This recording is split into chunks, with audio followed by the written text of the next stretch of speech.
Hello, ladies and gentlemen. Welcome to another episode of Incompetent Nerds. My name is Mark, along with your host Tank, and it is April. We got a brand new month, brand new topics. Tank, what are we getting into this week and this month? This weekend, well, for the month, is all about art, be it visual or anything of that nature, anything art related. So, starting today, we have our art chat based on visual arts. That could be based on movies, comic books, portraits, any type of artwork, be it freaking, I don't know the words, lifelike and Anything you use your eyeballs to see and experience. Next, after that, we have our art, our Boston. When we went to Boston, we have our Boston Art Museum experiences. Museum of Fine Art in Boston. We went together. Yep. Fine. And then finally, we have Mark's acting experiences. Acting is considered an art, and even though in my book it's considered overpaid art, but you know, we could get to that when we get there. And last but not least, the scary part is Mark's Dare to Me. So. Okay, I still got till Friday, right? Because we recorded a little later last week. Yeah, you still got till Friday to complete your dare. Where for me, I got till our next episode. Yeah. Okay, that's fair. Yeah, it is fair. Well, let's get into it. Visual arts. So for me, when it comes to visual arts, I really enjoy video games as a visual art. Are some games art? Not really, but are others? Yes. For me, truly. So what? Well, let's start. Let's back up a little bit. What would you? Where do you individually define as art? I was gonna get to that. In terms of. Okay. I was actually gonna get into that, which is games like Call of Duty, Battlefield, or any of that other natures. They are not art to me because it's more like it's going there, action gaming, whatever, playing. I don't consider those games as art. Games of that nature.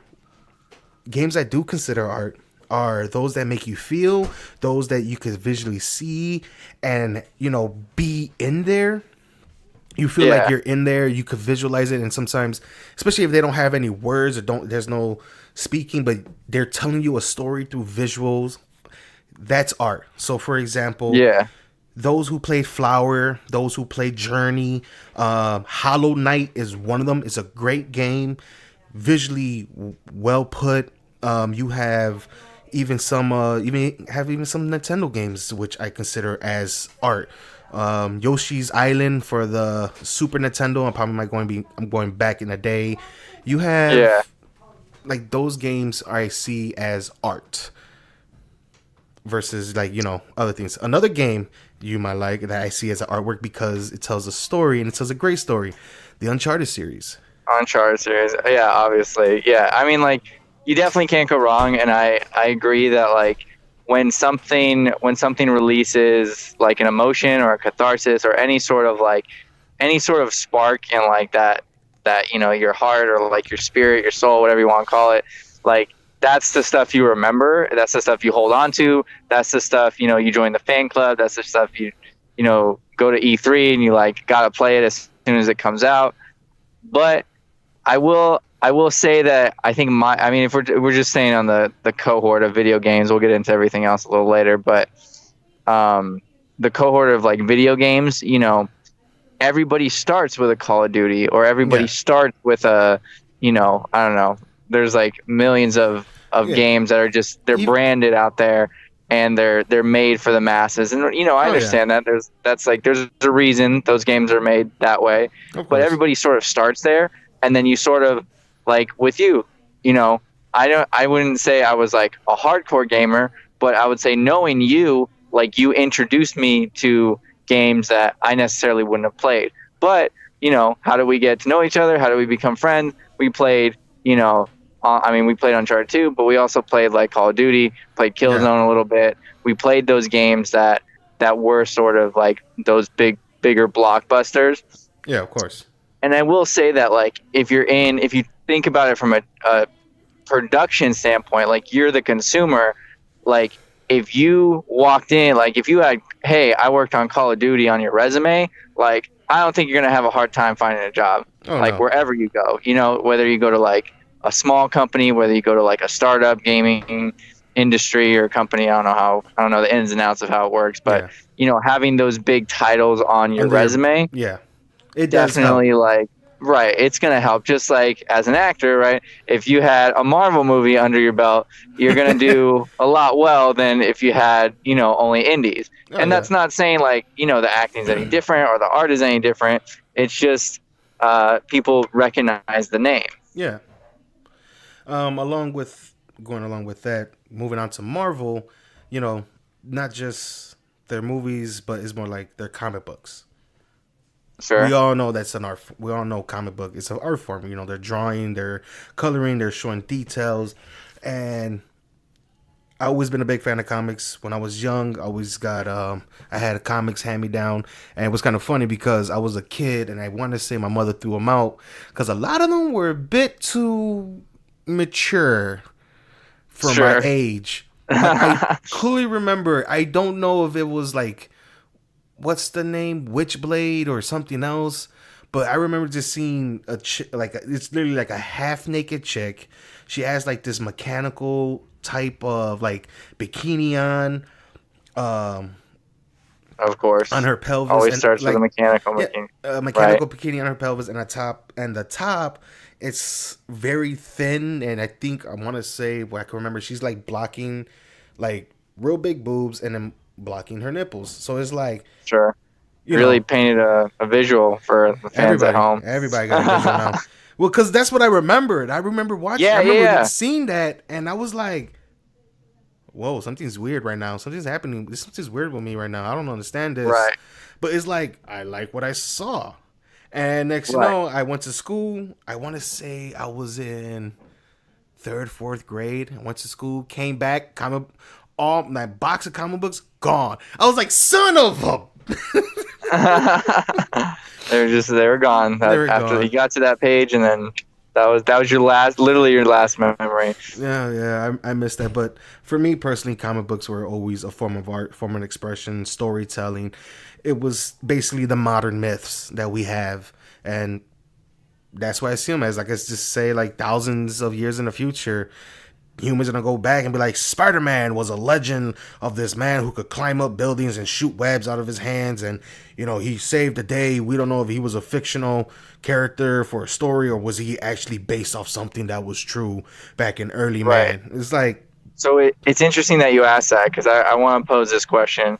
You know, I work with kids, so you know they obviously make art and they get to explore, you know, art from today backwards.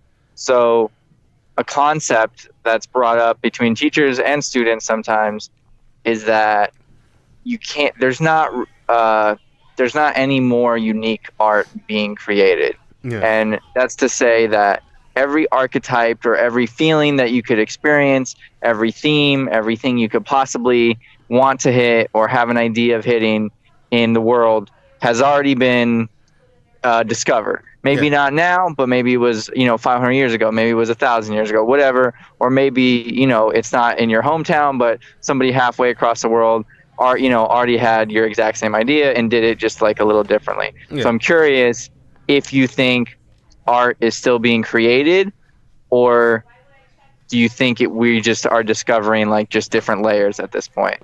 I feel like for me, art is like love. No, art is like beauty. It is in the eye of the beholder. People could come out and could draw. There could be 1,000 artists, no matter what type of media they output their art in, be it Hmm. painted, digital art, Yeah, movies, yeah, and all thousand and 1,000 of them could be all about depression.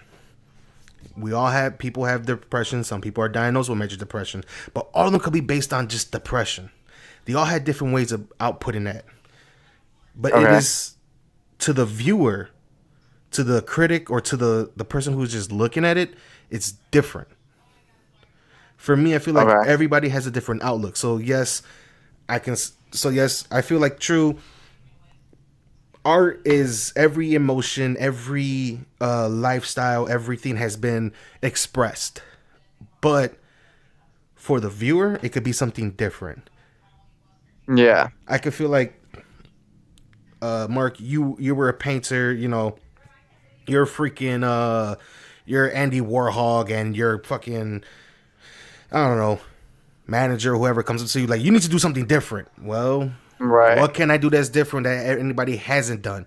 There's people already Right. done contemporary, people have done modern, people have done fine, people have done folk art and all these different types of mediums. They even did, you know, people have done digital, people have done audio and vocal, and you know, sense, and you know, smelling senses. People have done all these different things to trigger one type of sense. But no matter what Mm-hmm. you try, somebody out there is gonna see something different. Right. The seven. Well, it's interesting. It's interesting that you caught on to the idea of like doing something different, because what I know, I noticed that exact same thing in sort of like a little bit of a different way. People, people always like go up to artists and they're like, "Oh, what's your inspiration?" Right? That's like a big question Yeah, that across music, across movies, TV, whatever.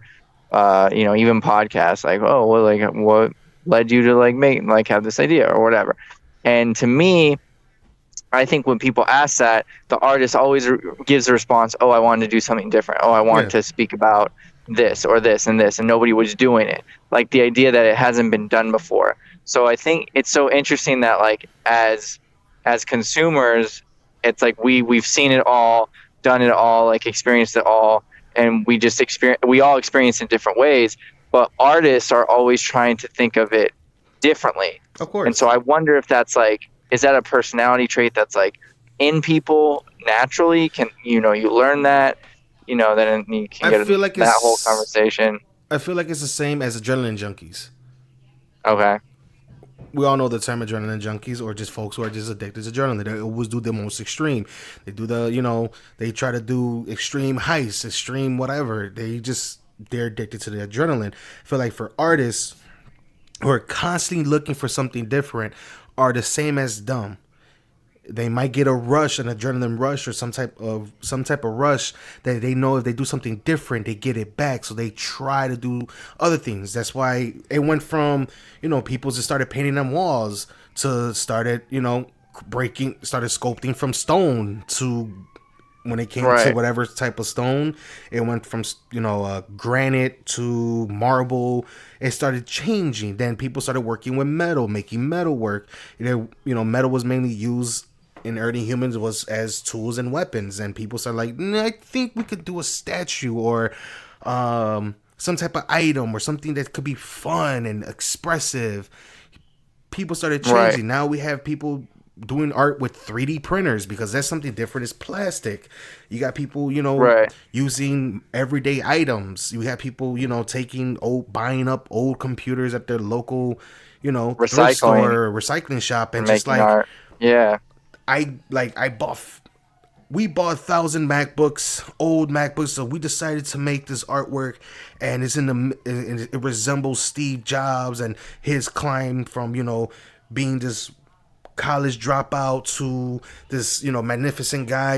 It's just people try different ways and using different materials, no matter what, and they try to express themselves, and they're always trying to look for something different. Hell, who knows? Somebody's gonna go ahead and just figure out a way to make an art by using satellite images or using Sure. certain things I- in space.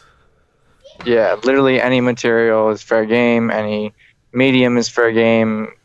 It's just it almost like it has to be at this point now, right? Like Yeah, and if it's like, we have such this like vast definition of what art is, and we have to at least say like, okay, well then people who create, there's a lot of different forms of art. oh yeah, there is, and there's different ways to expressing using those different forms. So, in my eyes, I feel like I'm kind of 50-50 on has everything been done? Yes and no. I feel like there's Right. still more challenges out there. We still have an old and a young generation who are artists who are still trying to prove themselves to the world and trying to figure out how to do something different. How can I express myself in a whole different medium? How can I express myself using a whole different set of materials? And that's when we see people come up with the coolest shit ever. It's like you go on Right. YouTube or Facebook or whatever, and you're like, "Whoa, that's a neat idea. I never thought about using plastic bags from the ocean and creating this magnificent art." Like, Bracelet. Yeah. yeah, it's just everybody like has their own ways, and no matter what, I feel like as time goes on and new like materials are available to the general public or different Or experiences that are happening, right. people Yeah. are gonna find Exactly. more and different ways to experience themselves. And who knows, you could even give one of your students a task and where I want you guys to do something that's different. I'm gonna give you one subject, one trait of an expression, one expression, and you could say happiness. Okay. Draw, mold, whatever. Express. Give me some type of art form to express to me happiness. Right. And you being the critic, you want to view, you want to see if there's happiness in there, and then you're able to see if is this what their ideal of happiness is. Some folks Right. might draw money and stuff, thinking that's happiness. Some other folks might draw fame. Other people might draw family and love, or something else, or probably even do something out of your mind that you're like, wait a minute. Everybody kept doing something that's materialistic or family or loving oriented, but this person just came out of This nowhere person did, and did did like a something. brick or something. I don't know. Did something was this is what love represents, and it's something totally different. Right. No, I definitely agree, and like I think that as you go through life, like you not only do different experiences change you, but the way you view things is different. So Mm-hmm. the way I look at I mean, even take the example, like the way I look at a brick now might be different from the way I looked at it as a kid, which might be different from the way I look at it like 10 years from now. It's still the same thing. It hasn't changed its, shape or value or whatever, but, things can change in people's minds Of based course. on, their experiences too. Yeah. Especially, each student has their own story. Each student has their own upbringing, and be it that Right. Background. that's what formed them into being a person. Be it that Right. each individual themselves is a form of art. Whatever Right. that happened to your past, and still now you're currently still being formed because you're being what you call it. You're living in an environment which is like, Shaped and molded like yeah, every day. you are. Yeah.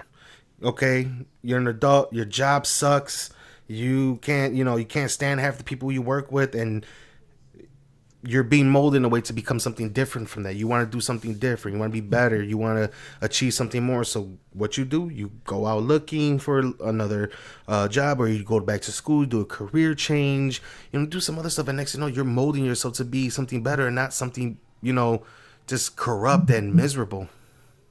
Right. Right. That's a good segue. So since you brought that up, this question just came off the top of my head. So you worked really hard to get the job and the career that you have now, Yeah. but I'm just interested in what made you start the cast or start the podcast. Not just what you wanted to talk about and the themes, but when did you like wake up, or like what was your process in like saying, oh, I want to start a podcast, or this is what I want to say. Okay.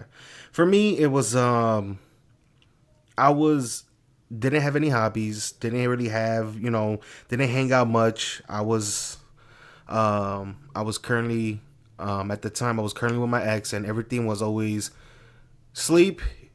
It was just like sleep, eat, work, repeat, and every week and like every other weekend was with my ex. So it was just a Right. constant same rotation. I was getting bored, and then one day a friend of mine was like, "Hey man," he's like, he was just catching up with me. We were chatting. He goes, He's like, "So are you gonna?" He's like, "What's going on with you? Anything new? Anything you working on? Other than work?" I was like, "No, not really. It's just same old, same old." It's just I Yeah. was bored, and Yeah. Yeah. I didn't have Exactly. I'm like, I don't have a hobby or anything like that. He's like, well, you ever thought about like creating an app, starting a podcast or something like that, or try to like find something out there? I was like, because he's like, you do talk a lot. I was like, man, I was like, you know what? I'm like, a podcast wouldn't be bad. So he kind of like put that seed in my head, and Put the seed. Yeah, yeah, yeah. so when I got in touch, me and Jay used to work in the same at the same job, and I was talking to him about it. He was at another location. He goes, man, dude, that's funny because I was thinking about starting my own podcast as well, but it was gonna be a sports podcast. I'm like, why not we just combine both sports and geek culture together? Because everybody has their own little nerd in them. Because the nerd definition kind of changed. Like everybody has some type of nerdgasm or whatever towards something, Right. some type of geekiness towards something. So it's like that's when we started Incompetent Nerds. And I kind of felt some type of purpose. Like, hell, I'm doing something that I really do enjoy. And I'm talking to a microphone, be it I have friends, family, and, hopefully soon, like, guests and stuff to, like, keep this ball rolling. And I want to say it was that. It was a drive to do something more. It was a drive to do something more and to step out of my norms. Yeah, so that for me is like where I think the art starts, is because like you just taking that step, that's where the art starts, because so many people are just okay with, staying inside that comfort zone and like saying, this is the time I'm going to make money. This is the time I'm going to take my vacation. This is the time I'm going to, relax and spend time with my friends and family, and they just get so stuck and so like in that bubble of, this is what I want to do. And they don't ever take the time to say like, oh, like, do I have any hobbies, or like, what do I like to do in my free time kind of thing? Or like, what am I working on? And I think that our generation as like millennials know that, especially well now that, our economy is changing and sort of just like the way we see the world is changing. But I do think that's been sort of harder for older people to really grasp onto, is because they never had, those creative opportunities and those creative outlets like afforded to them. Yeah. So I think that's important that we, try to pass those on to our kids, so we keep getting good stuff. No, I agree. Well, with that said, it's segued over to Boston. Yeah, sure. So a couple years ago, Tank and I visited our friend Jordan for his wedding, and we both flew into the city of Boston, Massachusetts, and that was basically the only real day we spent in the city. And among the things that we chose to do was see the Museum of Fine Art in Boston. Massive rooms. Yes. They had art from every time period, every country, continent, just all over the world. Great place to check out if you're ever there. We can throw a link in the description for you. But yeah, are we just gonna like share our experience? Yeah, especially the fact that I was freaking out that each room had its own different humidity. That was pretty wild. It's like, don't touch the paintings, or this room is humidified and this room is heated and this room is cool, and you're just like, Jesus, I need to see either wear a sweater or not. Yeah, but it's like that I think that was like, I think I've only been in a handful of like real art galleries and real art museums in my life, and that was probably one of them. That's the first time I ever been to a museum of art before. Not even the one here in the city. So, oh, you're breaking up again. Since it's been so long. Oh, great. All right, now you're good. Go ahead. What do you remember, or what do you take away from those couple years, or like since we went a few years ago? We went, those few years. Overall, overall the experience was great. I was loving it. I kept. I see what like some folks would say about going to an art museum and how it differs from other museums, because each artwork, depending on what it was or based on or what you see out of it, is like there is a different viewpoint of how this artist did this or this that, or what type of artwork. And it's just amazing, like the talents of certain of individuals entirely. Like in terms with the modern, what is it, contemporary art, where it's just like through Contemporary art, yeah. a couple splashes or whatever. It's like, I'm okay with that. But seeing Yeah, like fine art was like, yo, right. this is like extremely detailed and skills. It's like, how the hell did this person like had this vision and just threw it on a canvas? Right. That's when it kills me. Like when people follow like Bob Ross and he's like, okay, add some blue, add some green, add a little bit of yellow, and they're gonna add this whole splash of black. But hold on, don't freak Right. out. Next thing you know, it's like, wait a minute, how did you just do that? all I got, all I got was a sad face. You got yourself a whole scenery. Yeah. Yeah, like when I think I like contemporary. I know that maybe you and Jordan aren't really fans. I like it because it's just like bright, and it, like, for me, like, it elicits those reactions like really quickly, Yeah, and you don't have to like think about like what you saw. You just can say like, oh yeah, I feel this, and then like sort of consume it like easily and move on with your day. Like, I feel like contemporary art is the way it is now because we live in a society that's very quick, and like, especially in Western cultures, like, I use the term Instagrammable, but like everything has to be, you have to be able to take a picture. It has to be something like that looks pretty aesthetically, or like that you like looking at, because if you don't, or it's ugly, or if it makes you feel uncomfortable, then it's like not worth looking at. yeah, And I don't necessarily prescribe to that mindset, but it is definitely the trend. But the two things I actually took away from the museum was not necessarily the art, but it was the people. yeah. Getting off a red eye flight, walking around Boston, and then walking through that huge, just the huge museum. It was interesting because I was tired as all hell, Yeah. but it was interesting to see some people were walking through the rooms quickly. Some people were walking through the rooms very slowly. Some people sat, some people didn't. Just like all the social contracts, like all that stuff is like weirdly ingrained in my mind. Yeah. But like, I could barely tell you like any of the art. So even you, and this is a 3-year-old memory, but it's still like very salient to me.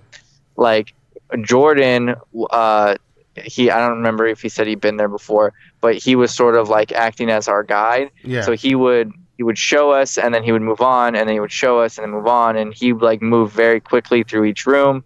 But you sort of the rooms you stayed at were the ones that had like historical facts, or they had artifacts, Yeah. history artifacts, and less in the rooms that just were all art, or just were all paintings. And I found myself saying I like the rooms with like with marbles, and like marble statues, and like high ceilings, just because of the architecture, and there was always like more people in there. Oh yeah. But yeah, I don't know, it's just, I think that people are attracted to what do I want to say? Totally lost my thought. But I mean, at least I was attracted to how people were responding to the Yeah. art, and not so much the art itself. I do remember some of the artwork where they had some historical values in terms of like the Egyptian, the Greek, like pottery and certain artwork. But one particular painting that stood stuck in my head was it was a contemporary, or not contemporary. It was a fine art of Moses. What was it? It was Moses casting, I think, the locust. I think it was Mm-hmm. like Moses calling upon, or I forgot what that is. But yeah, the locust coming through the city of what was it, Cairo at the time. Okay. And that one was just so detailed, and it was yet dark and light, and God sending this wave of locusts through, and you can see the people's reaction, the fear, and how this city looked like. Just it was near the, like, I want to say the docks, because you're near water, and you see, I think it's Moses on one end, casting down, and it's just like, holy crap, this is amazing. It was just straight amazing art.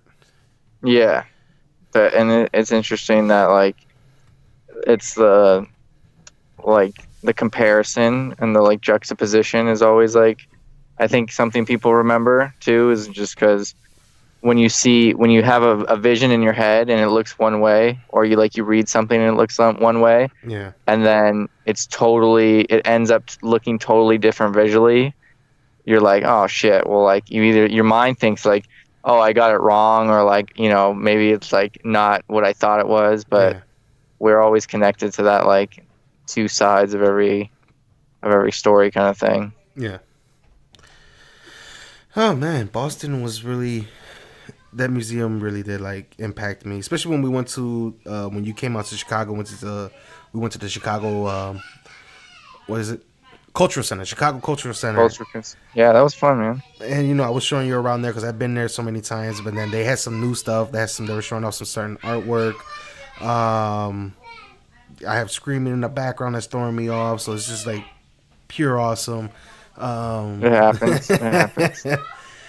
Incompetent nerds. And yeah, very incompetent. That's what we are. But I remember was staying in that contemporary when we were in the modern contemporary room where, what was it, like a bunch of like triangles or something like that, or it was it was a bunch of geometric shapes, and they just were all white yeah. and gray, I want to say. Right, they were all like eggshell. Yeah, almost. And we're just staring at it. And I'm like, what the hell is this? And each of them had like a different name or like a different feeling or something like that. And each time I'm looking at them, I'm like, you're looking at me like, hey, so what you feeling on this one? I'm like, a headache. What about this one? A migraine? What about this one? I'm just about to lose my mind, Mark, if we don't get the fuck out of here. Because what was it? It was like a good 10 paintings. You were all in it. I'm just like, oh my god, I think all of this is based on illusional work or something like that, because I have a headache. My eyes can't focus.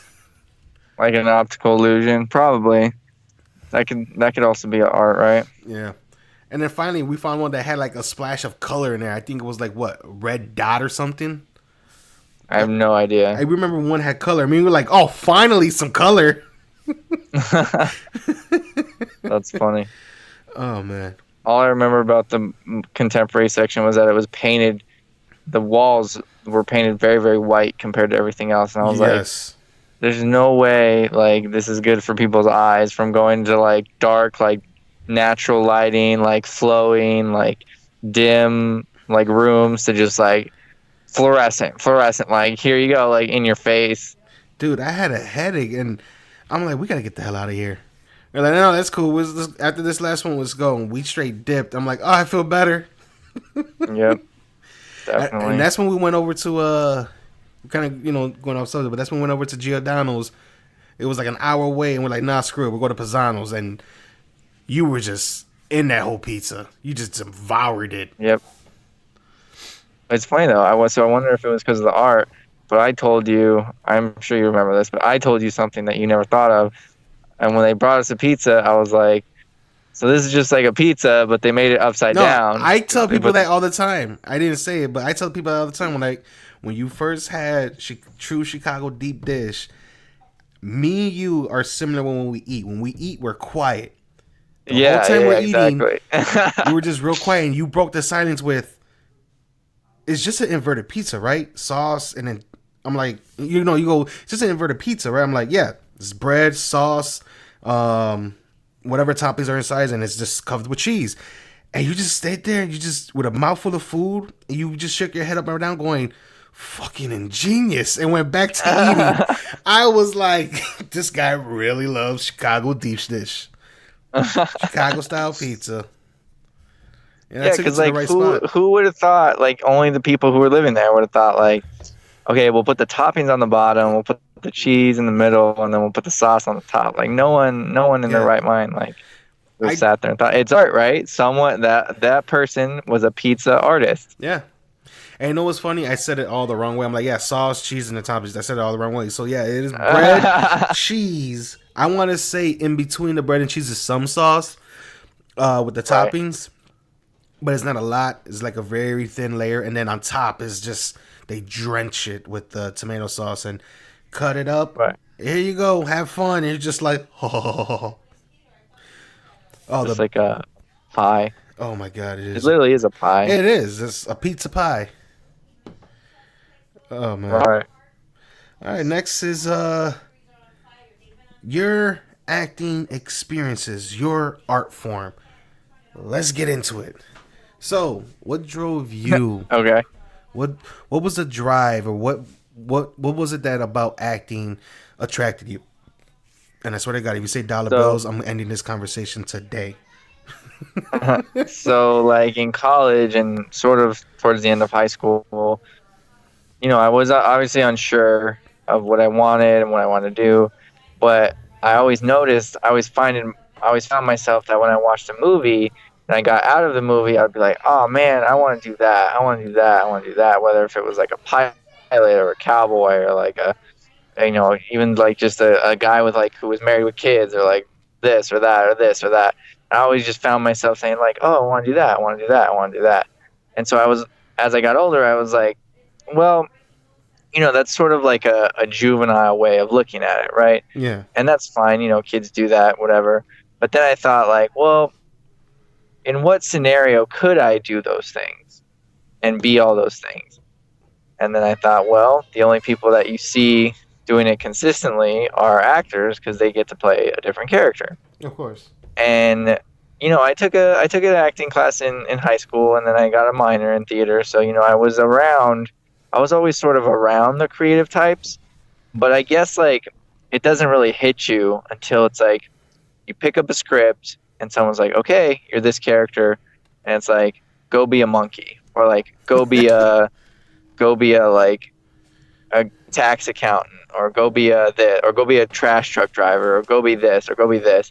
It's not until like those moments where it sort of hits you in terms of like when someone says that, like it looks like you see the finished product and it looks great, it looks easy, whatever. But like the work you do, that's the art, Yeah, and that's the hard part. And I think that the reason acting's hard is because you don't get to see the hard part, and you don't get to see people doing the work. You just get to see the end. yeah, You just get to see the closing, finishing product. And I think that to me is like what really attracted me, because I don't really want the recognition for the work. I sort of just want the people to enjoy me yeah. as I am and as my character, and then just go on from there and whatever opinions or conclusion they draw is whatever conclusion they draw. Because when I think about like my life, like as a whole scope, I've been very blessed, and I don't have an agenda to push on somebody. I try to be as kind as possible, and spread as much joy as possible, obviously, just like any other normal person would. But I'm not out trying to like say like, oh, I have to change the way people think about this, or oh, I have to change the way people look about this. Like even joining the podcast, a big reason I want to join is because I believe that like, why can't two guys just like share their lives and like be open and be agreeable and like open to change and like flexible and like learning new ideas and different ways of thinking. And why at one point in time that was probably considered very taboo or whatever, what have you. But I think you can live your life open, and I guess that's like the long answer, but that was sort of my inspiration or motivation, I guess. Yeah. Okay. Go ahead. What else?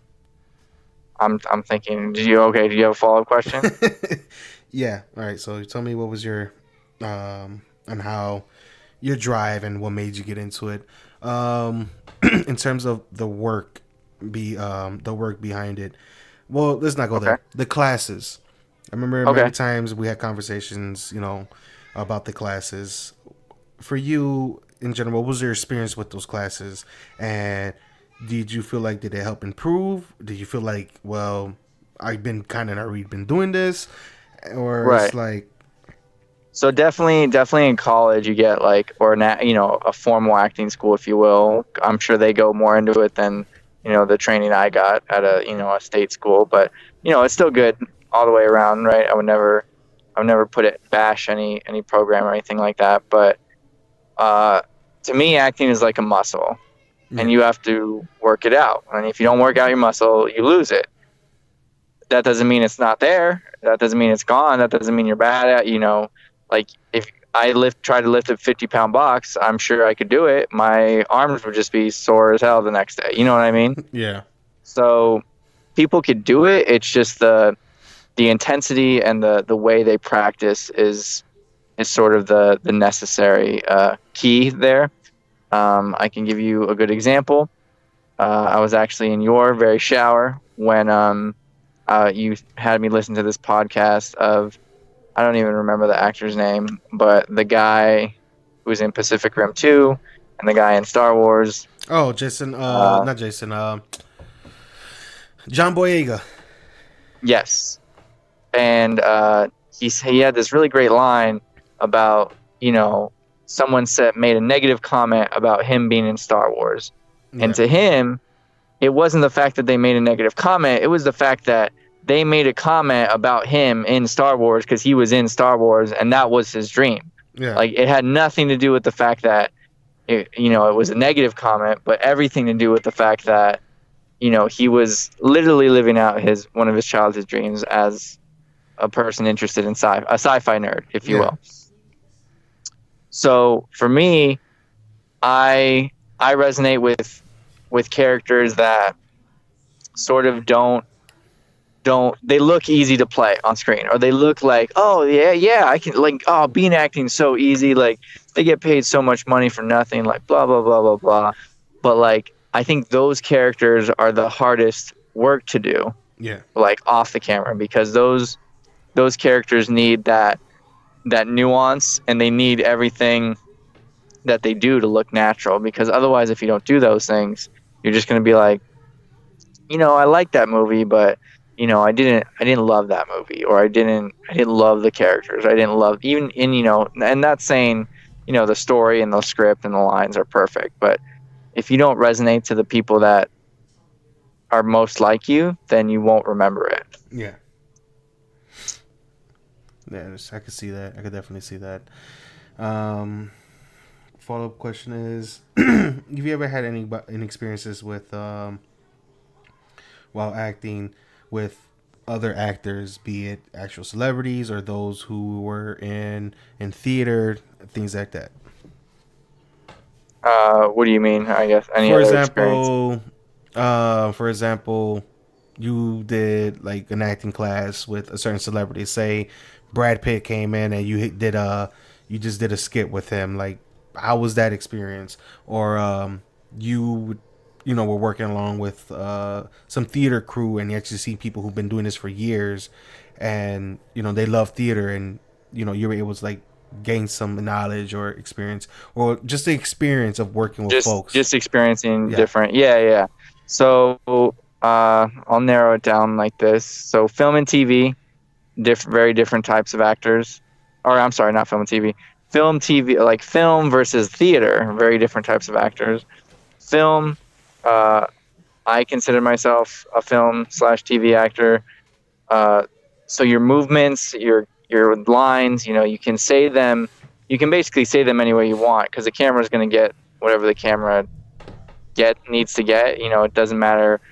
Your body language doesn't really matter as much. Your tone, your projection, none of that matters. But obviously, theater, you're on a stage. You need to project. Your lighting, everything you do needs to be over exaggerated, over accentuated. Everything, all your movements need to be very clearly visible.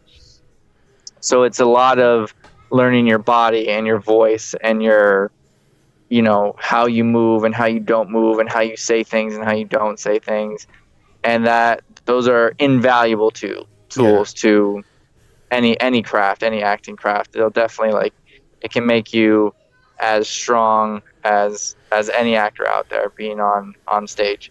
But sort of where the differences come in, and I think the difference that theater actors struggle with is finding those real moments. Like, I did a scene once where it was a male and female scene where their son, they just found out that their son had died, like as a baby. Yeah. So he was in the ICU, he didn't make it out alive, and it was going through those emotions, and the partner was very, she was very well versed in theater, but she was just, flipping out and going on all these like waves and roller coasters of emotions, but none of it really made sense. And so in the moment, I was just like, I would be very reserved. I would be like on the floor. I would not be able to process anything about what's going on about the world around me, and certainly not her. Yeah. And it actually played really well because, like, to me, they saw me and they saw, like, a father who just didn't know what to say to his wife, and lost his son. But then the mother, like, she grew the child for 9 months. She had the investment. Like, she should be a lot more varied, like, emotionally. So that's like one example I can think of that like stood off the top of my head. But I mean, definitely when you see just like, when I see really good film and TV actors and I know it, I just like that long drive home, I just hate myself, and I'm like, oh wow, like I wish I could be there. I wish I could be like at that point, but it's all just practice. I think that we do a lot of comparing naturally to our of each other, but you just have to have those good habits, and you have to know that you're meant to play the roles you're meant for, and you're not meant to play the roles you're not right for. Yeah. Okay. In terms of now, this is the last and final question, but in terms Okay. of now with acting, what is the long-term goal? The long-term goal is to I mean, I've sort of done some self-discovery of like who I am and who is Marc over the past few years. And I think if I had to just answer that in a short answer, I would just say I want to be able to share Marc and share the characters that Marc can play on screen. All right. I think I know that maybe theater isn't for me in the long term. Maybe when I retire, when I have some more time. But in terms of making a career and making a life, I want to definitely share those characters and, yeah, I'll make a career out of it. Yeah. All right. Well, look at Yeah, you. for sure. All right, ladies and gentlemen, you heard it here first. Keep an eye on Marc on the big screen one of these days, and if not, at your local theater somewhere in LA. LOL. LOL. Be it him dressed up as a freaking mechanical clown at the pier, just waving his hand just for a couple dollars. Being an asshole, Marc. I'm just being an asshole. It's all right. It's all right. That was our last topic, right? We hit them all. We hit them all, good sir. Last and finally, which I was trying to just bypass, is my dare. So you came up with the idea. I gave you your dare last week. You still got some. You got time. You got till Friday to send me the photo. All I need from you is my dare. So what do you got, man? And how do you want it to prove that I did such dare? Okay. So I know that you don't always like going outside of your comfort zone. Son of a bitch.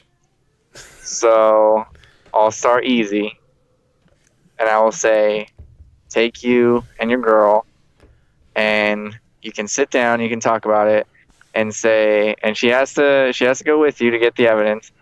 Just say, what's a food that neither of us have tried, like Thai food, Korean barbecue, pho, whatever you want, and you try a restaurant of that food, and then whether the food's nasty or delicious, you get through that meal, and then just Okay. Never tried Thai. all that. You were breaking up again, but I never tried All Thai. right, I Thai never tried. restaurant. I never tried Yeah, Korean barbecue. try Thai restaurant. Wait, you know what? I did have. No, I'm lying. I did have Thai. My job did brought in Thai food, and I did eat Thai. My bad. Never had Korean barbecue. I'm just real skeptical Okay. about it. Like at first, I was like, I want to go here and try it, and I know a spot. And I wanted to go, and it's like, I'm kind of skeptical. Well, now's the week. Now's the week you're gonna go try it. Ugh, crap. Now I gotta go try it. All right. Well, Korean barbecue, ladies and gentlemen. I'm gonna have to go out of my comfort zone and stop eating McDonald's and go to Korean barbecue. um, before we end it real quick, can I give a quick plug? Go right ahead. So recently, I got booked on a show. I want to be good about, representing you guys, whether you're in Chicago or LA, wherever you're at. I'll be at JR's Comedy Club in Santa Clarita, California on April 27th doing 8 minutes. My mom will also be on that show as well, and you can get tickets at comedyinvalencia.com. That's for 27th of April. That was it, yeah. And then, we can put a link in the description to all the stuff we talked about today. But, do you have any closing statements? That is all, folks. Well, hopefully they record that because I would love to see that stand of you and Mama. Yeah, of course. We'll do our best.